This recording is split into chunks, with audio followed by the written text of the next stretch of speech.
오늘의 본문 말씀은 앞선 오병이어의 사건 이후에 있었던 사건을 기록하고 있습니다.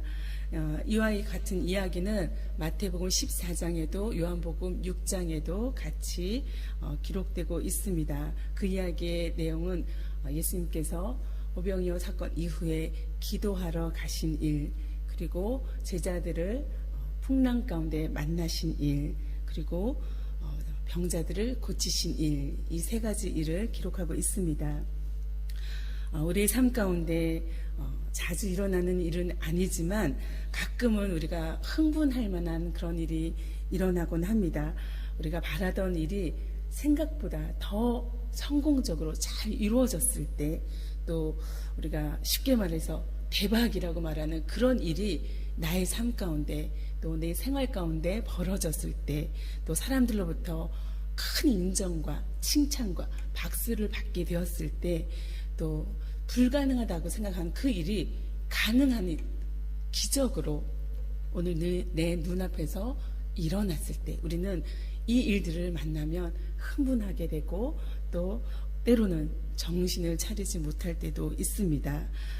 앞서 일어난 그 오병이어 사건이 바로 그런 사건이었습니다. 오병이어 사건을 통해서 무리들은 굉장히 큰 흥분을 경험했습니다. 그것은 누구보다도 제자들에게 그랬습니다. 무리들도 제자들도 이제 예수님을 바라보는 그 눈이 달라지게 되었습니다. 예수님을 더 큰 기대의 눈으로, 더 큰 환호의 눈빛으로 바라보게 된 것입니다. 그 예수님을 바라보는 눈빛은 어쩌면 예수님을 바로 아는 것이 아니라 예수님을 잘못 이해하는, 오해하는 그런 일도 일어났습니다. 실제로 이 사건을 계기로 무리 가운데 예수님을 정치적인 메시아로 세우려는 그런 움직임들이, 그런 바람들이 사람들 가운데 많이 일어났습니다. 요한복음 6장에 그렇게 기록되어 있습니다. 사람들이 예수를 그 선지자로, 메시아로 부르면서 자기를 억지로 붙들어 임금으로 삼으려는 움직임이 있음을 예수님이 아셨다라고 기록되고 있습니다. 이런 분위기를 예수님께서 예상하시고 오늘 어떻게 반응하고 계십니까?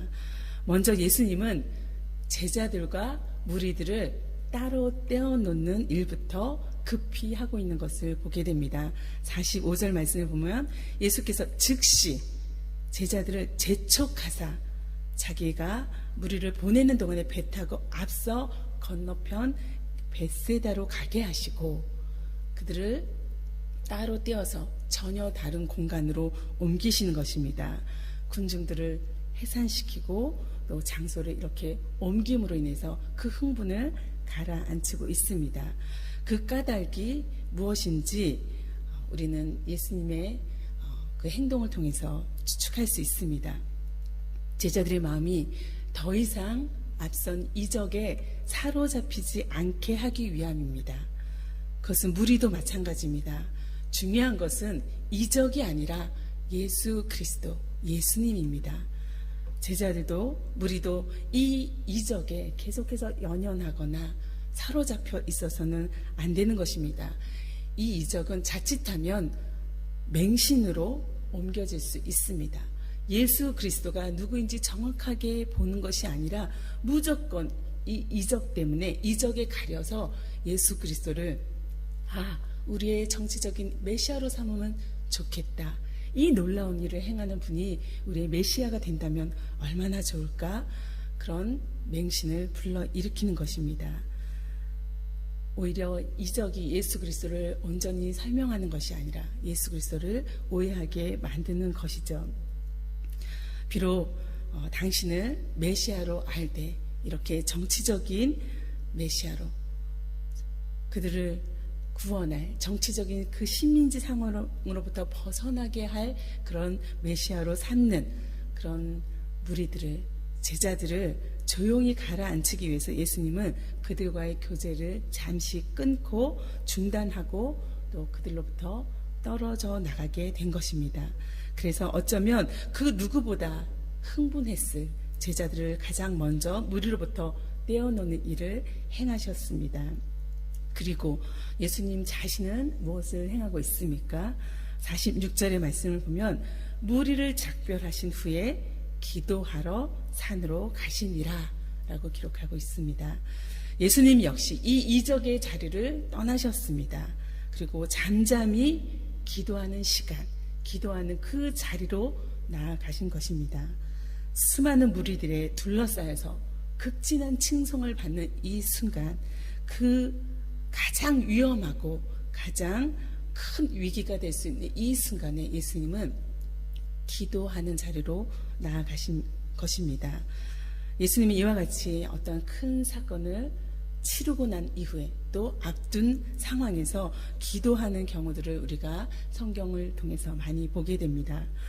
어려운 일, 위험한 일, 또 힘든 일, 결정적인 일, 그 일을 앞두고 예수님은 자신을 사람들 앞에 세우는 것이 아니라 하나님, 그분 앞에 세우는 일을 행하고 있습니다. 그리고 자신의 능력과 지혜와 또 그 권위가 어디로부터 오는가를 이 기도의 시간을 통해서 조용히 증거하고 있습니다. 예수님은 이적이 더 이상 필요 없는 곳, 조용히 홀로 하나님을 만날 수 있는 그 산으로 간 것입니다.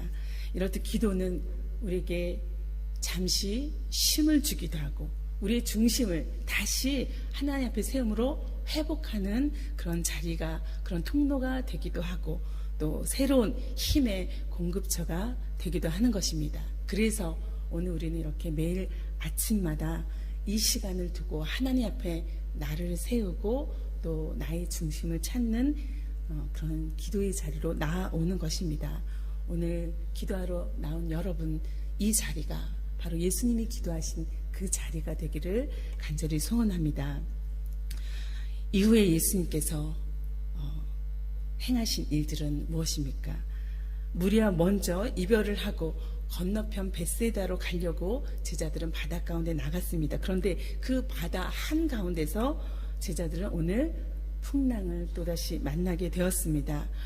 날은 이미 저물었고 또 그들은 배 가운데서 힘겹게 노를 저으면서 애쓰면서 그 풍랑과 싸우고 있는 그런 상황이 되었습니다. 우리가 잘 아는 대로 갈릴리 바다는 지중해보다 200m나 더 낮은 그런 위치에 있습니다.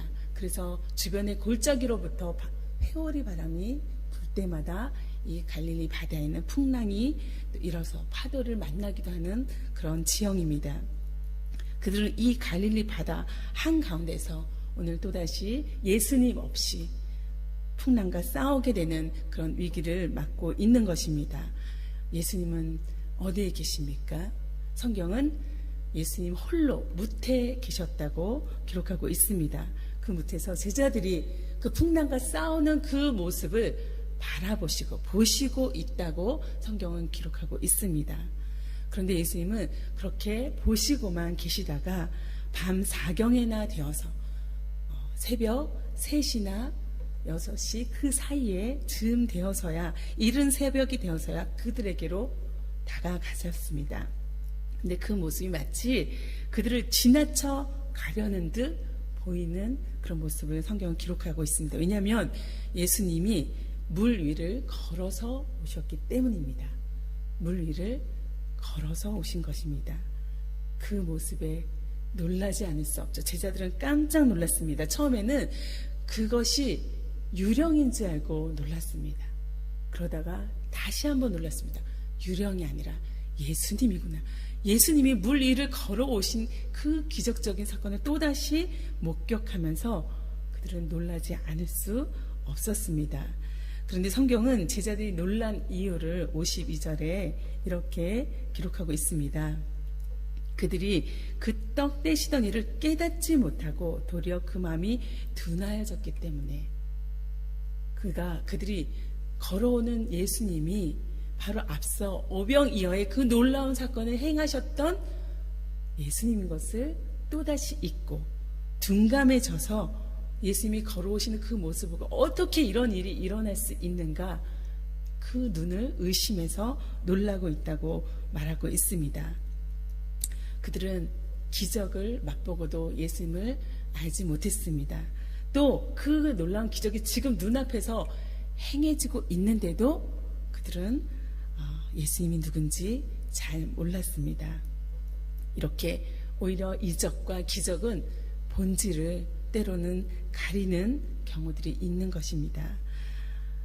예수님께서 나에게 걸어오시는데, 나와 함께 하시는데 우리가 그것을 알지 못한다면 우리가 영적으로 둔감한 상태, 예수님을 알아보지 못하는 그런 어두운 상태에 있음을 우리가 즉각 알아야 할 것입니다.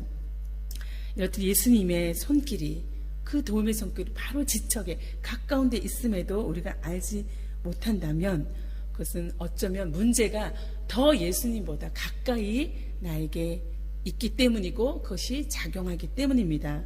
여러분, 손바닥으로 우리의 눈을 가려보십시오. 가까이에 가릴수록 우리의 시야는 다 가려지는 겁니다. 이것이 여기 있을 때와 여기 있을 때가 너무도 다른 것이죠.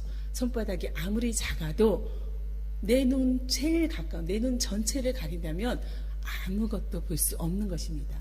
우리의 모든 상황과 어려움과 문제들이 내 눈 전체를 가리면 예수님을 볼 수 없을 뿐만 아니라 전체를, 다음 것을 볼 수 없는 것은 너무도 당연한 것입니다.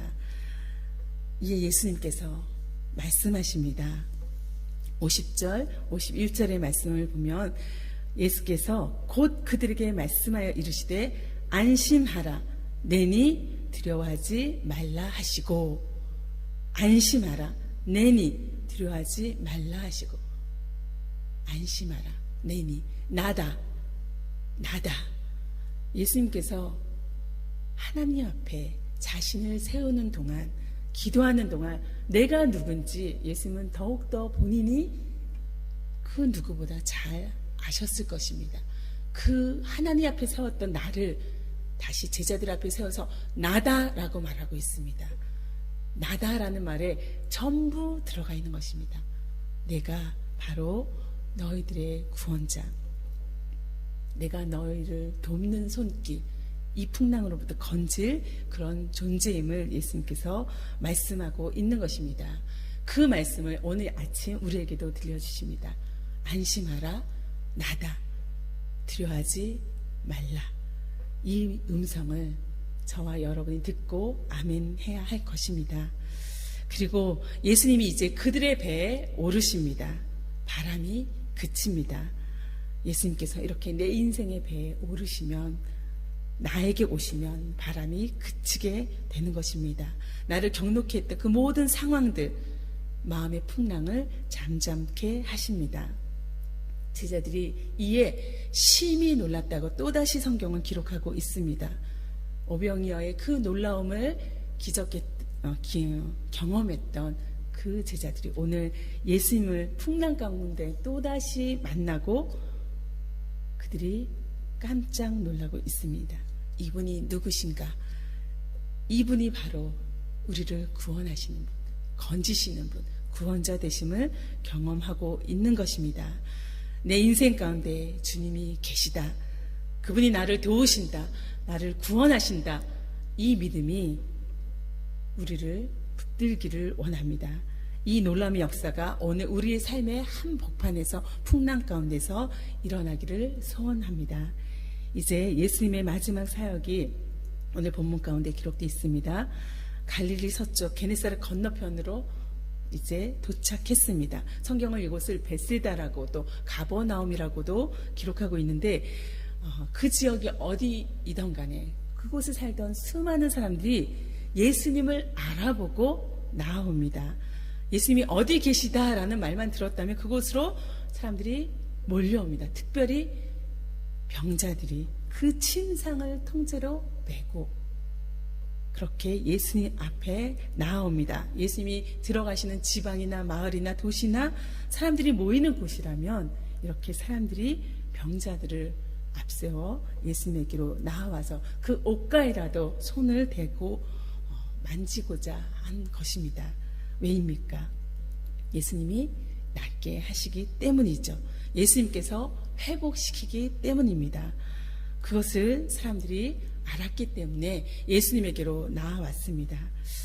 예수님께서 우리의 구원자가 되십니다. 그것은 제자들뿐만 아니라 무리들뿐만 아니라 예수님을 찾는 그 누군가에게까지, 그 어떤 사람에게라도 예수님은 구원자가 되시는 것입니다. 오늘 예수님께서 나에게, 우리에게 찾아오십니다. 우리 여기에 모인 한 사람 한 사람이 예수님께로 나아가야 할 것입니다. 뿐만 아니라 예수님 앞으로 인도해야 할 것입니다.